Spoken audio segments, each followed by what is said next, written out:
dozens of police and state troopers responding to an incident last night, which was Wednesday night. And just moments ago, the Connecticut State Police confirmed on social media, on Twitter, that there were 3 officers involved in the shooting and will be providing additional information in a press conference. The scene is still extremely active at this time on Redstone Hill Road near Emmett Street, not far from ESPN headquarters, but we know it has nothing to do with ESPN headquarters, just giving you in terms of reference where this is happening. We're following that breaking news out of Bristol. We just had Fox 61's Zenzie on the scene at St. Francis Hospital, where we were able to obtain exclusive video of a Bristol police vehicle being towed from the scene. We have that video for you to take a look at right now.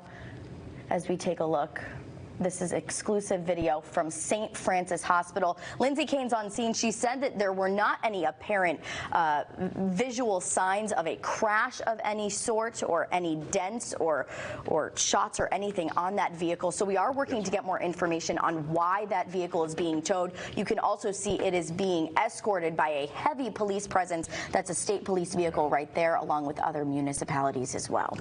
All right, we do have some breaking news right now. Connecticut State Police have an update for us. 2 officers were fatally shot and 1 with serious injuries. State Police is asking for thoughts and prayers with the families at this time and the officers and all of those that are impacted. Just devastating news that we are hearing right now on the air. We are continuing to follow breaking news out of Bristol. Right now, we have learned just moments ago from Connecticut State Police that 2 officers are confirmed dead, 1 with serious injuries right now. This is all unfolding from an incident that started late last night, Tim. Just devastating news that we are hearing.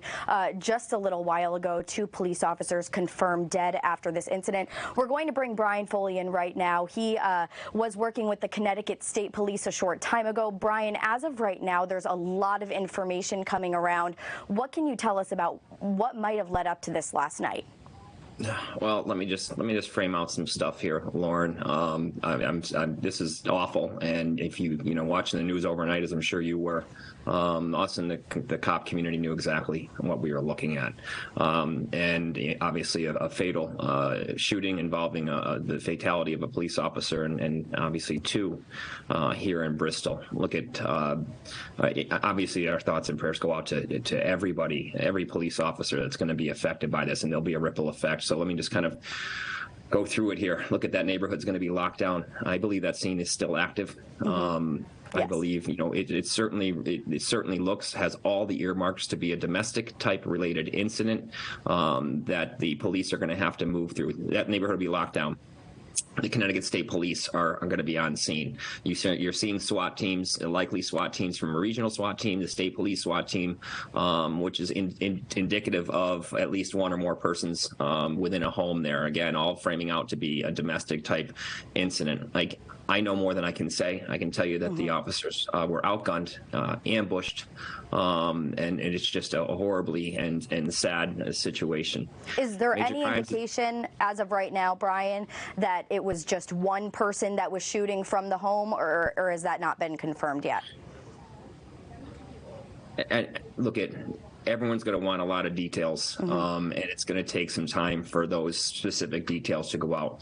The worst thing a police department can do at this point is provide the wrong details. Likely the state police and Bristol police chief will give you as much as they can within the coming hours as to exactly what unfolded there. But from the looks of it, that scene is still active.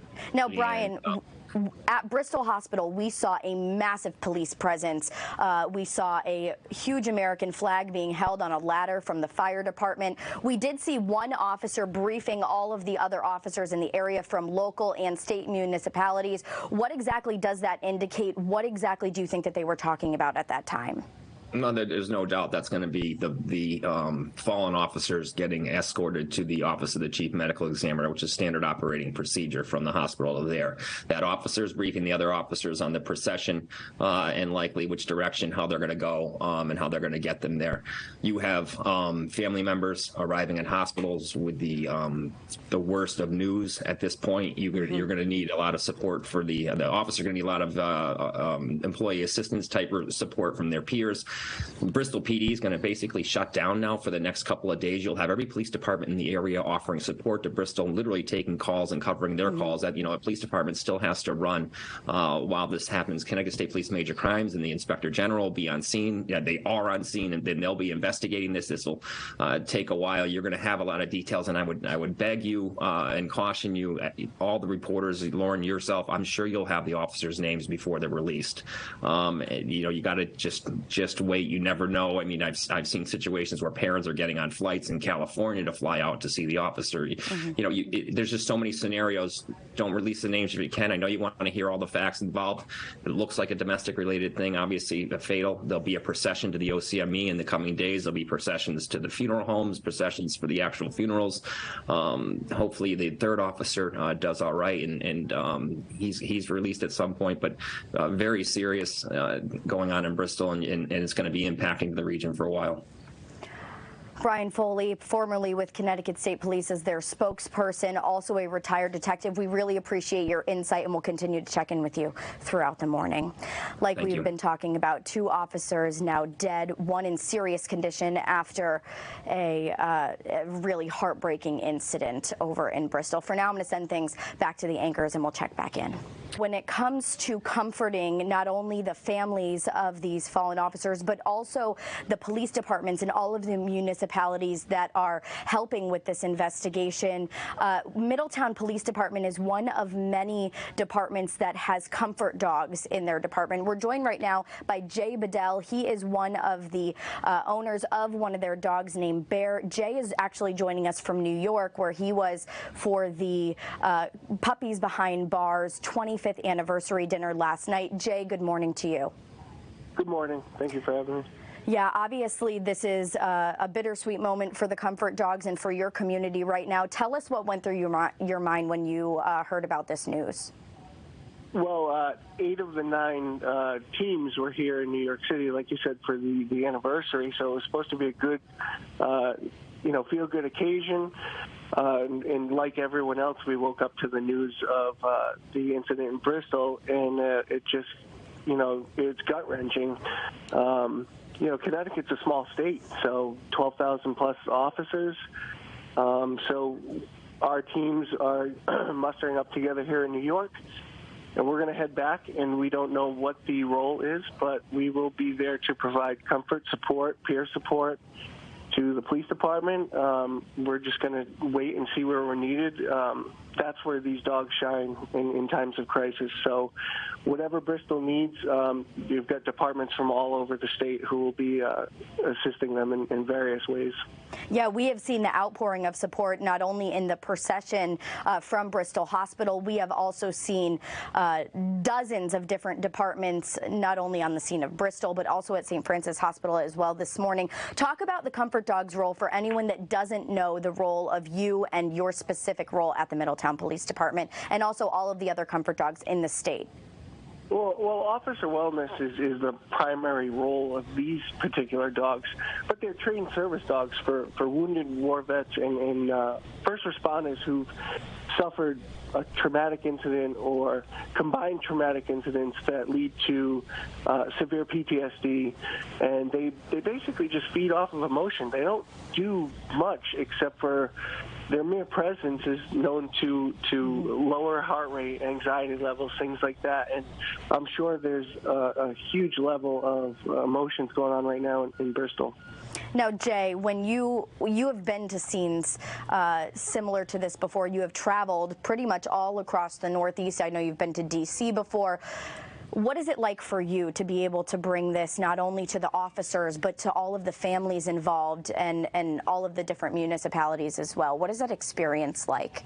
Well, the last 2 officer-involved deaths related to shootings were earlier this year in New York City.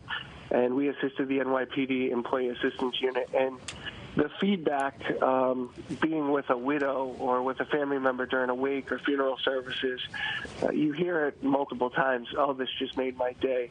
They might not remember it, but in the moment it provides that sliver of support that they need to get through it. We as handlers don't do much. The dogs are really what brings everything to the table. They're doing all the work. Now, Jay, I want to quickly ask you, what is the training like that goes into this? Because, like you said, the dogs don't do much, but it's not even the fact that they're not, doing anything. It's that they're providing so much comfort. But I can only imagine, from a handler standpoint, that takes a lot of training and a lot of dedication as well. Yeah, they were trained in prison, so at 6 weeks old they went into the prison, and that they've deemed as the most emotionally vulnerable class of citizen. Inside a maximum security prison, you're going through fear, anger, regret, sadness, depression, anxiety. You miss your family. So that's what these dogs are learning for up to 18 months. And then they had over 10,000 hours of socialization in public places before we were even paired with them. So they were well-trained service dogs before we even met them. So, Jay, we are out of time, but I do want to thank you for all that you do and all of the comfort dogs. We know that this was supposed to be a very happy time for you yesterday in New York City. Congratulations to you on that. But we know that you're coming home, and these dogs are coming home to do exactly what they are meant to do, and that is to support the families and the officers alike. We appreciate your time, Jay. Absolutely. Thank you. I've been talking to several people who heard and saw the amount of law enforcement come out to this scene that we now know was domestic violence related, according to Governor Ned Lamont's press conference. I'm going to bring in Melissa right now. She was getting ready for bed last night when all of a sudden she says that she heard a barrage of gunfire. Melissa, good morning to you. Good morning. What can you tell us? What time did you hear this? Walk us through that series of events, and most importantly, how you guys were feeling at that time. We heard a series of gunshots happen around 10:38, and there was about 12 gunshots that went off. So I immediately called 911, but because they were so overwhelmed with calls, they ended up hanging up on me. And then I heard another series of gunshots. So when I went outside, everything was still happening. They were loading somebody onto an ambulance, and the cops told us to get back inside. And then after everything was done, we stepped back outside. I'm sorry, I can't talk right now because it's so upsetting. They told us, we went back outside to see what was going on, and we saw the SWAT team come and state police, everything. Now, when you initially heard this, you had mentioned to me over the phone, you guys were getting ready for bed, and your husband thought someone was knocking on the door, but that wasn't the case. That ended up being gunshots. Is that right? Yeah. And so this morning, when you heard the news about, we now know that 2 officers were killed, 1 is seriously injured, what is going through your mind right now, and what are you still seeing at the scene since you are home still? Oh, I'm at a loss for words. I'm just really sad knowing that 2 police officers have passed away. I did step outside, and everyone in my complex just looks somber. And there's still police present, so I'm sure they're still investigating. Melissa, we really thank you for your time. We know that this is extremely difficult, but it really does paint a better picture for us here as journalists, but also for our viewers. We really appreciate it, and we're so sorry that you had to witness that this morning. Yeah, it's really sad. We thank you for your time, Melissa. Keep your head up. You have a team of people that are rooting for you out there, and we're here for you if you need anything. For now, guys, I'm going to send things back over to the anchors right now, and we'll check back in.